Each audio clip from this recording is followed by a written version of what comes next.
Ça fait plaisir de voir autant de gens pour la migration à Nice. On n'a pas beaucoup de chance dans cette ville, malheureusement il y a beaucoup de cons, faut le dire. Donc j'admets que ce genre de moment, ça me redonne courage et confiance dans cette ville que j'aime beaucoup, mais j'aime moins les gens qui y habitent.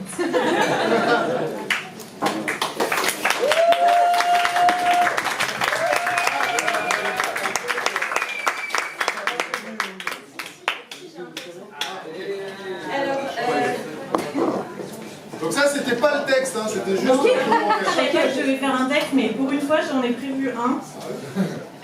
Donc, il y a quoi, l'année dernière, il y a 2 ans, je prenais le train, et en fait, j'ai entendu taper très très fort. Je pensais que c'était quelqu'un qui était coincé dans les toilettes.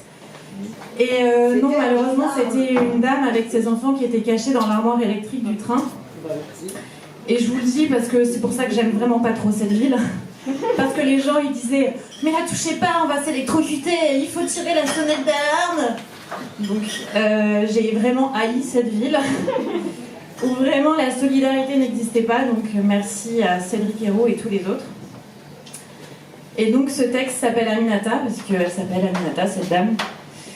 Il y a ceux qui arrivent à Nice dans le ciel, plongés à pic sur l'azur, et les gens s'émerveillent. Il y a ceux qui arrivent à Nice dans le train, plafond de verre, air de piano et cohue d'Aoussien. Il y a ceux qui arrivent à Nice dans le bus, des palmiers à foison et c'est pas cher en plus. Et puis il y a les autres, ceux qui arrivent à Nice dans le noir, cachés du mieux qu'ils peuvent pour ne pas se faire voir. Toi, tu es arrivé dans le noir avec tes enfants, eux aussi plongés dans le noir. Caché dans l'armoire électrique, je t'imagine priant. Après avoir fui l'Afrique, alors épargne mes enfants. Pupilles dilatées et regards ahuris, vous pensiez être à Paris. Et non, c'est Nice ici, madame, et vous feriez mieux de partir, la police n'aura pas d'état d'âme. Je veux aller à Paris. Tu t'accroches à ta destination avec tant de force. Voilà 3 ans qu'elle vous guide sur ton chemin d'entorse. Alors tu vas y aller à Paris, tu retrouveras ta sœur, tu épargneras l'excision à ta fille, tu répondras aux questions de l'OFPRA, à celles qui n'auront pas de sens pour toi, à celles qui te feront souffrir. Tu auras envie de vomir, mais tu répondras. Tu gagneras ton droit d'asile mot après mot. Non, ils ne voleront pas taper. Cette année, tu es revenu à Nice. En plein jour cette fois, sans te cacher, sans avoir peur.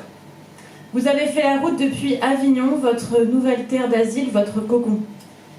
Ta fille, enfant de la route, comme tu dis, a appris le français avec l'accent du Midi. Elle s'émerveillait devant les chiens des petites mamies du coin. On est allé voir la mer. Tu ne t'es pas trop approché. Douloureux souvenir de votre traversée. Tu es là avec nous, intact en surface, mais brisé au fond. La moitié de ton corps est restée au pays avec les enfants que tu n'as pas pu emporter. Et l'autre, avec nous, a allé regarder jouer ce que tu as pu épargner. Ton fils, lui, a appris à faire la planche. Il a déclaré à la mère, en guise de revanche, le dos en flottaison et d'un ton assuré. Grâce à ça, tu ne pourras jamais me noyer.